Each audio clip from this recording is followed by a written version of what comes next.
Uncle Tony! There he is! Joey! How are ya?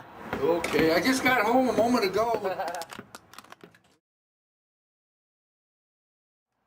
That's great. Look at that. What year is that, you think? Oh God, there was Sacred Heart, Hubble High School. Yeah. I don't remember. You look like my grandpa. Yeah, look at that.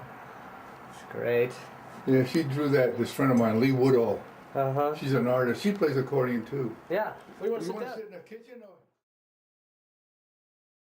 Age 19. Mm-hmm. Maybe. My Ford went looking for she was not there. Shit. So this is a little story you've been writing? Yeah. Yeah. This title, The Girl of My Dreams. Yeah. See here? Yeah. Here the beginning of it is. I don't know if you'll like this, but I had to do it. See, this is how I titled it. This is a short story about a Sicilian kid named Nino or Tony. He lived and was born at 620 at San Francisco and still lives in San Francisco. He was born to Maria DiBono and Pasqualino DiBono, 3274 Folsom, September the 16th, 1917. And that's it. I have a sister, Mila, Lena, Joe, your dad, and me. Yeah. So that's how I did it. Nice. Interesting. I'm going to set this camera up. Come to Bryce's, I don't think so.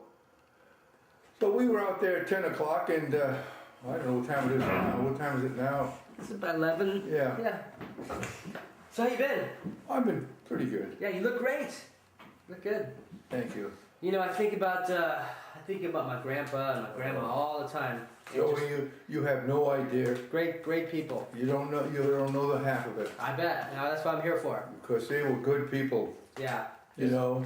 Yeah, a lot of the DiBonos were. Well, doesn't DiBono mean the good people? Yes. The good people? Yes. Yeah. Yeah. And if you spell DiBono D-E, that's Maltese. Yeah. But D-I is Italian or Sicilian. Interesting. So yesterday, I was in the front row watching the programs there. That's the only thing I do now. I have my own routine. Yeah. And I have to do it this way. I go lay down at 1 o'clock, 1:30. Yeah. After I have a little something to eat. Sure. And I was in the front room and I was looking at my Chesterfield and I think it needs to be cleaned. So here, these kill me. These pictures kill me. Oh my goodness. Yes, Celine. Oh, look at these.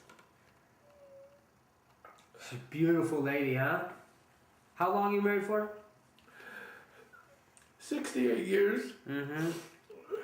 She was a dynamic personality. You honest to God, you couldn't beat her. Dynamic personality. Nothing bad about anybody. No. Always happy. Always good. I'm not kidding you.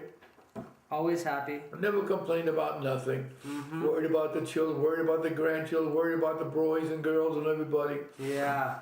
And I found those pictures underneath the Chesterfield. There's my grandpa. Yeah. Yeah. Nina and Joe. Lily. They're all gone. Grandpa. All gone. Yeah. She was beautiful. Yeah. Where was she born? In San Francisco. On San Bruno Avenue. How'd you meet her? Oh, what a story that is. That's what I'm getting to now. Right here? That's our honeymoon. Oh my God, I gotta get this one. That's my Make honeymoon. sure I get this up close. That's our honeymoon down there, Joey. Wow. That is a great shot. Yeah. Beautiful. Look at that old car in the background too. Yeah. Unbelievable. Yeah. Where did you meet her? I met her at church.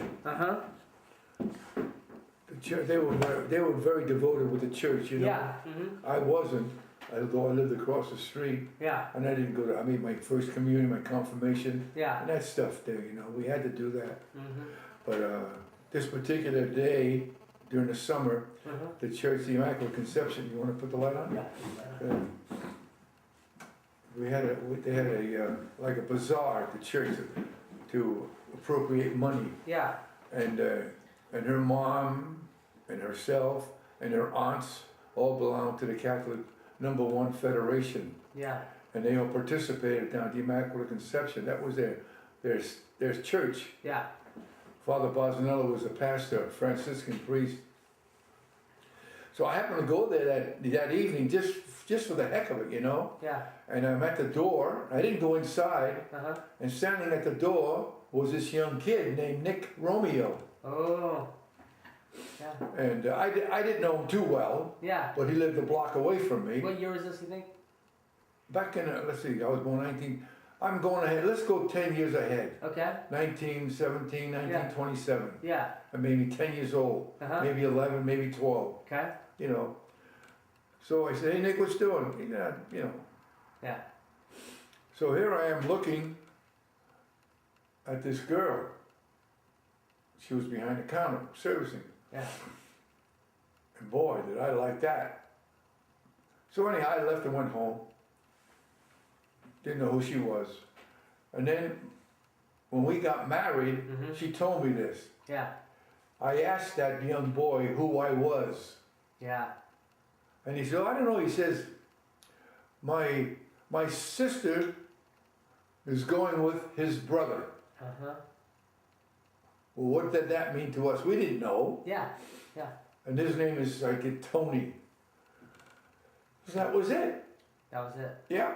So here I am one day, maybe 2 weeks, 3 weeks later. Yeah. I'm going down the old Bay Shore Highway. Yeah. To go home with my father because my dad was a fruit and vegetable peddler, just like your grandfather, Mr. Romeo, Mr. Conchila, all of them were Sicilian. They all did the same work. Yeah. That's all they knew is produce. Yeah. So I'm going down the old Bay Shore Highway, and we make a left turn at Army to go to Folsom Street, and I see this lady looking out the window. Yeah. The lady I seen at church. Yeah. This is maybe a week, 2 weeks, 3 weeks later. You're kidding. Oh my God, I said, my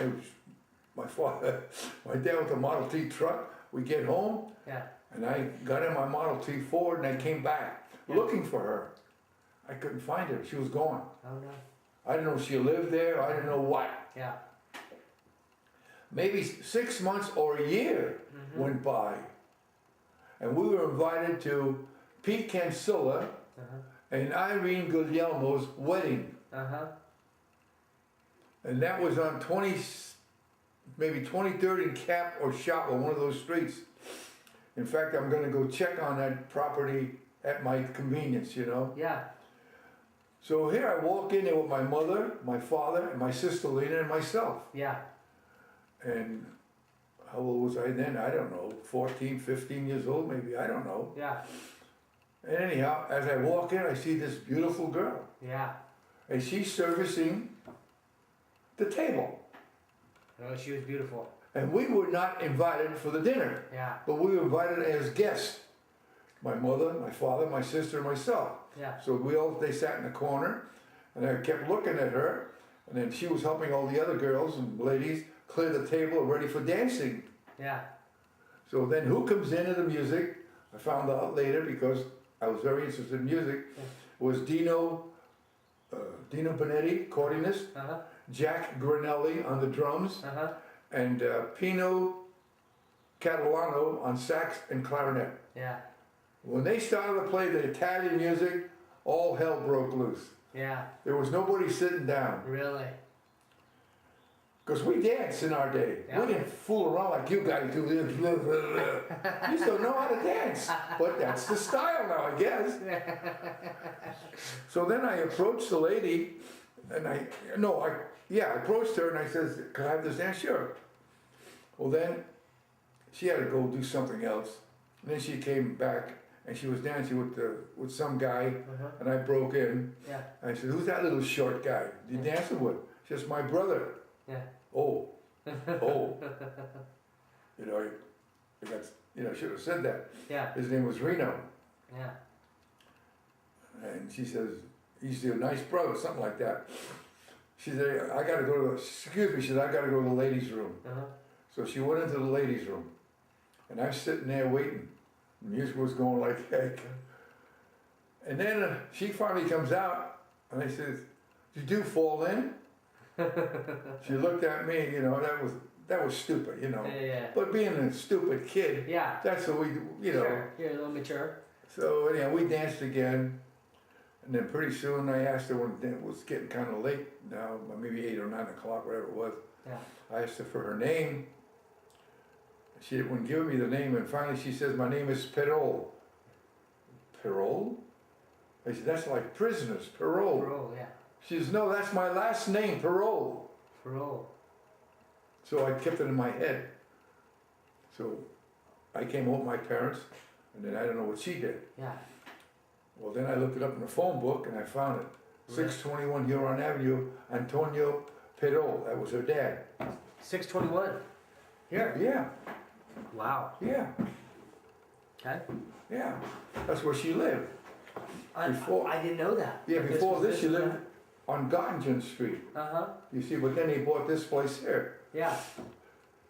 So anyhow, I looked it up, and I used to always phone. At the time, I was working down the market. Yeah. You know, 15 years old, I was working down the produce market, getting up 3, 4 o'clock in the morning to Yeah. go to work. Yeah.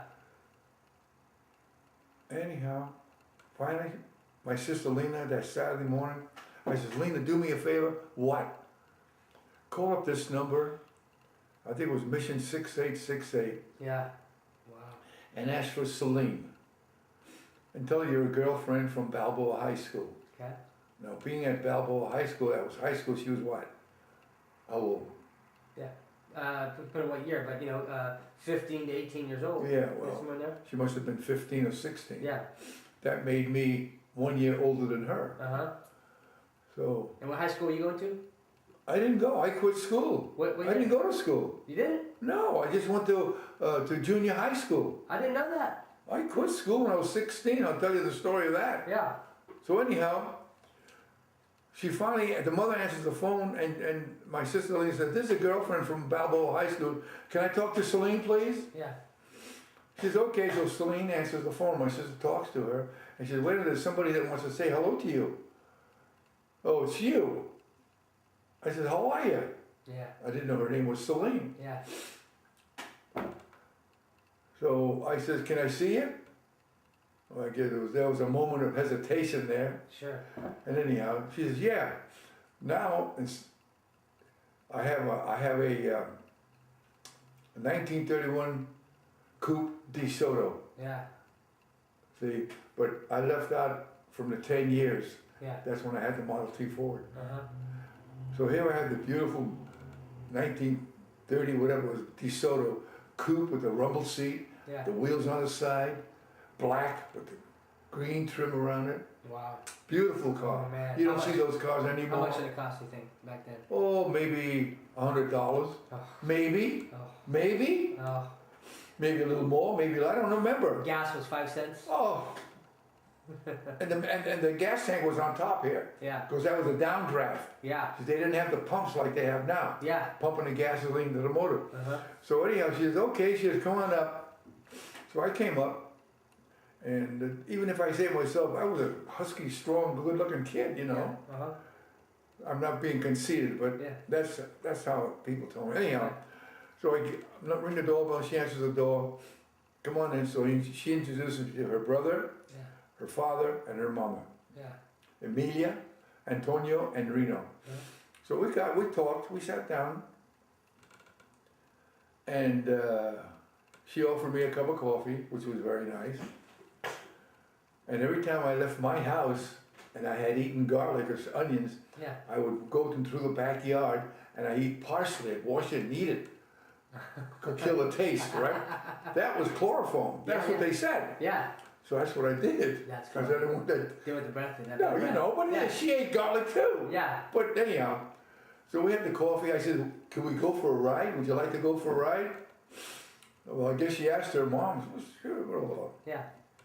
So we went for a ride, and as we're driving wherever we were going, there was no place in particular. I said, "Geez, what kind of coffee was that you served?" She says, "Why?" I said, "It's lousy." I was very upfront. Yeah. I didn't know how Yeah. to be nice. Yeah. I wasn't mean, but she says, "Why, what's wrong with it?" "It's terrible. My mother uses Hills Brothers coffee." Yeah. Well, in those days, all people who could were selling products, produce from house to house. They were all classified as peddlers. Yeah.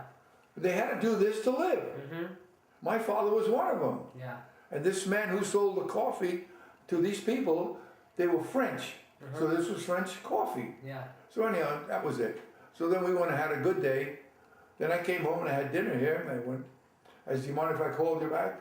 And I called her back. Yeah. And that's how it got started. And the rest is history. Yeah. And When did you get married? 1939. 1939. Yeah. So, April 23rd, 1939. so it's probably about 10 years later of dating? Probably somewhere in that neighborhood? Let's see, if I was 1927? let's see, 15, 16, 17. If I was 17, Mm-hmm. 18 would be 11 years. Mm-hmm. Maybe 19, I don't know. The years are not always, you know. Yeah. But anyhow, that's when we got married. It was 1939, April 23rd at the Immaculate Conception Church. Yeah. Great. That's when we got married. That's great. I wanted to show you something real quick. Here's another generation of DiBonos. This is my son Luca. Oh boy. That's my boy. How old is he? He's now 8. Pitcher. He's a great pitcher. Beautiful. And he's a drummer too. He's a good Is he? musician. Oh. And he pitches for Little League. No kidding. Starting pitcher. Oh. And this is Ruby DiBono. Oh boy. Ruby Antoinette DiBono. What beautiful. I named her after Grandma. Yeah. Yeah. Look at the eyes. And remember they used to live on Ruby Street in Redwood City? Yeah. Oh yeah, I remember that house. Ruby Antoinette DiBono. Beautiful. So that's the next generation of DiBonos. Oh, cute. God bless him. And where were you born? Folsom Street. Folsom Street? 3274 Folsom. And then next was Millie? Or was next my grandpa? No, Millie was first. Millie was first, okay. Then Joe, your dad, Okay. your grandpa, Okay. and then myself. And then we had, Mom had a miscarriage, Uh-huh. and then she had Lena. Uh-huh. So that's where we were. Okay. And I went there the other month ago Yeah. to visit the house. Oh yeah. And I had to go back there and see it. Uh-huh. I just had to do it. And my kid says, go Dad, go. That's you know. great. So I went back to see it, 3274 Folsom. I went down San Jose Avenue Mm-hmm. to Army. I made a right turn in Army, Folsom Street. Yeah. And I'm going up Folsom. And I see all these huge trees Yeah. that are planted on the sidewalk. Yeah. And they're covering the street. There was no sun penetration. Yeah. It was like 6 o'clock or 7 o'clock at night. Wow. And I said, this is strange. Yeah. You know, because we never had trees on the sidewalks. Yeah. Now you got trees in the sidewalks, and the sidewalks are all cracking. Yeah. Because the roots are ruining it. Sure. So I got up to 3274 Folsom, and I said, what a dirty street. Yeah. Geez, this ain't like how we lived here. Wow. I don't know, people don't care for their property, whatever it is. Yeah. So I got there, I went up the stairs. Man, the stairs were this full of dirt. Oh. Well, big screen like my screen in the door, only this one was heavier. Yeah. So I rang the doorbell. Yeah. I said, excuse me, sir. You might think I'm crazy or nuts. Well, I'm not crazy or nuts. Yeah. But I was born here, Yeah. 1917. What? Wait a minute, let me put some clothes on. Yeah. You're kidding me. Wow. So he opened the door. I said, my name is Anthony or Tony DiBono. I was born here September the 16th, 1917. Yeah. My God, that makes you 90 years old. Yeah. Yeah, that's right, sir. I'd just like to see the house if I may. Yeah. Come on in. There were 2 gays Yeah. living there. Yeah. Very nice kids, 2 nice young men. One was a lawyer, one was from Brazil. Uh-huh. He's a writer. Yeah. So I said, do you mind if I do it myself? Yeah. Because, you know, as you come in the stairway, Yeah. there was a little hole on the side there, a little Yeah. wall. Uh-huh. Then you walk down the hallway. Did you go by yourself? You by yourself? Yeah, yeah. And on the wall like this, there was the telephone. Yeah. And I walked, seen the hallway, and down that side was my mother and father's bedroom, Yeah. and my brother Joe and me on this side, Uh-huh. and Lena and Millie slept down the other way. Yeah. See? Uh-huh. Well, what they did was, there was a partition between the porch and the kitchen. Mm-hmm. The porch is one place where the Italians always ate in the porch, Yeah. and the kitchen was for guests. Yeah. So I looked at that. I didn't like that. Yeah. I didn't like it because it did remind me of my time. Yeah. Where you? Yeah. And the bathroom was different. And I said, how's your yard? Could I look? And he says, yeah. And the yard was all with shrubs. Yeah. Well, my father had built a pigeon hutch Uh-huh. that was about 7 or 8 feet high, Yeah. and he used to raise pigeons. Really? Oh yeah. I didn't know that. He never killed them. Yeah. He used to raise them. Uh-huh. And he let them out in the morning when he went to work, a peddler, Yeah. and they'd all fly out, Yeah. and they'd come back. Really? Then on the side, he built a little house for a finch. Uh-huh. Little finches, you know, birds. Yeah. Well, that's where I think I got my love for birds. Yeah. From my father. Uh-huh. Go ahead. And anyhow, The yard. yeah, the yard. Yeah. And I said, well, gee, thanks a lot. I said, sir. Yeah, that's okay. He says, I said, I play the accordion, and my sons play the accordion, and we were 6 people that lived here. Yeah. And these were happy moments. And my Aunt Angie Rose lives next door, and above her, my Aunt Angie lives upstairs from her. And across the street is my Aunt Grace Rangatori, and down the street is my Aunt Jay Canchila. Yeah. And on this street, without lying or whatever, I have to say 99 or 98% of the people were Sicilians. Really? Yeah. Wow. And now, my church is where I got baptized. I made my first communion and my confirmation there. Yeah. And I never went to church after that. Yeah. No kidding. Really? I didn't have anything against the church. Yeah. But I had to go because the nuns, the French nuns, used to give us tickets to take home to show the parents that we had been to church. Oh. See? Interesting. And when you went to church, Yeah. you sat down still. Yeah. And the French nuns would come behind with a bamboo stick. And when you moved to talk, they'd crack you on the head. You're kidding me. You're kidding me. And today I think that's good. Wow, that's so That great. teaches kids a lot of, So great. you know, don't quit the bullshit, you know? Let me interrupt you. Tell me about your dad, Pasquale. Oh, my dad. Where was he born?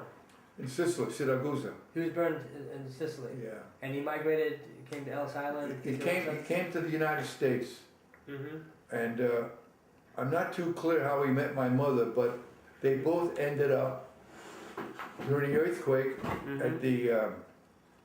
at the Presidio. Mm-hmm. If my mind recollects that, you know? Mm-hmm. So they got married, and when she ran away with my father, Marie. my mother, Mary, Uh-huh. and her maiden name was Campagna, Uh-huh. and her grandmother was Campagna, and her uncle was Angelo Lima, Wow. and he was a peddler. They were all peddlers. What town was your dad born in? Siragusa. Saragossa, Sicily. Yeah, Okay. I got it all written here. Uh-huh. Uh-huh. So anyhow, they ran away and got married, and when they went down, when Maria didn't come upstairs, they went downstairs, Yeah. and she went downstairs because she was told to fill up a gallon of wine and bring it upstairs. Yeah. Well, she left the corneta on, she Yeah. left the faucet on, and the wine overspilled. Oh, no. So they ran away and got married. Oh no. Yeah. Too much. What So, was your mom like? What was your mom like? my mother? What was she like? She was an angel. She Yeah. was like my wife. Yeah. Oh, I'm not kidding you. Good lady. She was so good, honest Yeah. to God. She, She was a homemaker? Homemaker? absolutely. Yeah. And your dad? My dad was a peddler. Yeah. That's all he knew. He That's- couldn't read or write, but he had a good sense. Yeah. He had good brains, you know? Uh-huh. So, let's see now. Was he how was your dad? Nice guy, hard, Oh, no. strict? He was tough, Tough guy. strict, Yeah. but he had the heart of gold. Really? So when a guy gives you $225 to buy an accordion Yeah. back in the 30s, Yeah. that's big money. Wow, yeah. And he says, Yeah. and he tells me, he says, Tony, you want to learn how to play the accordion? I was in the toilet that day, that Sunday morning, Yeah. and we used to have the examiner come. I don't know why, Yeah. but he used to like to look at the pictures, Yeah. or whatever it was. Yeah. And I said, yeah, Pa, I'd like to learn how to play the accordion. I don't know if I was 15, 16, I don't remember, Yeah. but I was young. Mm-hmm. So there was an advertisement in the paper that if you purchased the accordion for $225, you would get 1 year free lessons. Mm-hmm. That's 52 weeks Yeah. out of the year. Yeah. So, and I was always with my father peddling. Yeah. I couldn't play sports. I couldn't play baseball or basketball. What did he peddle? Was he like a Produce, vegetable vegetables. Vegetable stand. Yeah, it's like your grandpa, Mr. Yeah. Romeo. Yeah. They all did the same thing. Joe Carcione. Oh, no, Joe Carcione was down at produce market. Yeah. He went there. I didn't know about him until I went to work at the produce market when I was 15, 16 years old. Yeah. I used to get up at 3 o'clock in the morning to get down to work at 4 o'clock. Yeah. So then my dad, we went, that Sunday, then the Monday, we went down to Geary and Stockton, where that big park is there. Yeah. You know what do you call that park there? I'm not sure. I don't know either, but Yeah. there was a school of music there. Yeah. School of music, Wurlitzer Music School. Yeah. So we went in there, my dad talked to the person downstairs, my son wants to learn how to play the accordion, go upstairs, talk to Mr. Frank Gilmore. Yeah. So we went upstairs and what an accordionist he was. Really? Right? Oh Yeah. man. So then I started a lesson, like I say, and it was great. Wow. Now I remember my grandpa Joe. Your dad, brother. Yeah. He what, I don't know, I think he played the harmonica a little bit too. Yeah, he played the harmonica a little bit. Yeah. Yeah. And what was my grandpa like, when he was young? Your grandpa? Yeah. Oh, beautiful brother. Yeah. Oh, he was a great guy. Brother. Oh, he was a great guy. Easy going. Yeah, man. See, in those days there was no work. Yeah. So you had to do anything or everything to get a job. You didn't think about the money you were gonna get. You were thinking the job you're gonna get. Yeah. And he worked. He worked at Geary and Masonic, which now is the Kaiser Hospital. At that time was Sears and Roebuck, and there was a cemetery in the back. Yeah. I think he was. I don't know if he was married then or not. I don't remember. But their duty was to take the bodies out of the grave. Really? Yes, and I don't know where they brought them. Yeah. And that's what he told us when he got home. So he wasn't. I guess he wasn't married then. Wow. See? Yeah. So he come home, blah blah blah, And so one particular night, one afternoon, we're eating dinner at the table in the kitchen in Folsom, and my brother gets up, and he goes in the hallway, and he lights a cigarette. Oh yeah. So my father says, into sitting, "Kia que fuma? Who's smoking?" Yeah. Me, big mouth Tony. It's Joe Pa, he's in the hallway. So my father gets up off the table, runs down the hallway, he's gonna chase him. And my brother goes down the stairs and takes off. No. Oh yeah. Yeah. Oh yeah, he's gonna kick the hell out of him, I don't kid you. But when he came home, he didn't do nothing. I remember my grandpa told me stories about back then when you guys were maybe kids. You and my grandpa would be walking home from school or something, and back then you don't smart off to the cops. Yeah. And my grandpa, I think one time he said a smart ass remark to a cop. Yeah. And the cop followed him home to your house and asked your dad for Squally's permission to whip him. To whip him. Yeah. Yeah. Well, we had a cop on the street there at Bessie and Presida who'd be there at 9 o'clock sharp. Yeah. And if he seen us kids on the corner, he'd get his whip out and beat the hell out of you. Really? Yes, sir. Really? You didn't do what they're doing today. No kidding. Yeah. Yeah. So that's good. There's a lot all about respect back then. hey, that was number one. Yeah. That was primary number one. Yeah. You respect. Oh, you have. the elders. Like I say, my dad was tough, but gosh bless him, he was a good man. Yeah. You know, you buy shoes, you buy clothes. You know, it was tough. He took care of you guys. Absolutely, Yeah. absolutely. He did everything he can to. And with the amount of money he had, don't forget. But getting back to your grandpa, Joe, Yeah. when he met Antoinette. Yeah. When did you meet her? Do you remember? Do you remember meeting her the first time? Oh God, I didn't know he had a girlfriend. Yeah. I knew he had a Chevy, touring yellow Chevy. He bought for, I don't know, 30, 40 bucks. And he parked it across the street from where we lived. Yeah. And my father used to say, who the hell's car is that over there? Well, you know how wide the streets are? Yeah. My father thought he didn't have enough room to back out and go down Folsom Street.